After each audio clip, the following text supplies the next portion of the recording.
Voice కొంచెం డిఫరెంట్గా ఉంది, అడ్జస్ట్ చేసుకోండి.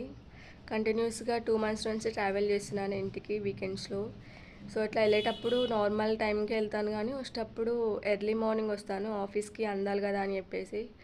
సో కంటిన్యూస్గా ట్రావెల్ చేసి ఆ కూల్ వెదర్కి ఫీవర్ వచ్చింది నాకు. మా ఇంట్లో చెప్పలేదు, తెలియదు మా ఫ్యామిలీకి ఫీవర్ వచ్చిందని.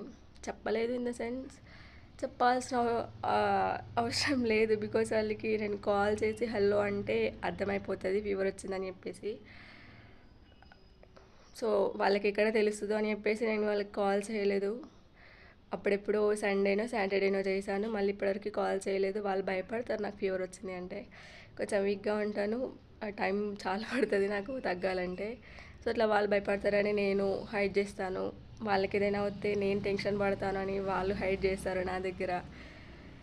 లీవ్స్ తీసుకోవచ్చు కదా అంటే తీసుకోవచ్చు, ఇస్తారు. బట్ నాకు అప్కమింగ్ వీక్స్లో లీవ్స్ కావాలి, ఎగ్జామ్స్ ఉన్నాయి. సో అప్పటికి ఇబ్బంది అవుతుంది కదా అని చెప్పేసి ఇట్లనే వెళ్తున్నాను ఇంకా ఆఫీస్కి. ఇక్కడ హైదరాబాద్లో ఎవరి దారే ఎవరికి వారే ఏమైనా తీరే అన్నట్టు ఉంటుంది.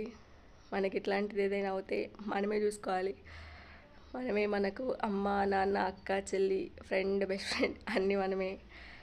No one helps you, we have to manage our self no matter what, no matter how వి.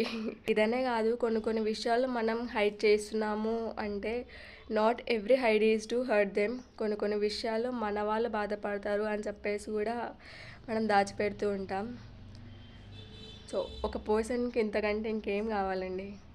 అన్నీ అర్థం చేసుకొని మంచిగా కంటికి రెప్పలా చూసుకునే ఒక మంచి ఫ్యామిలీ ఉన్నాక.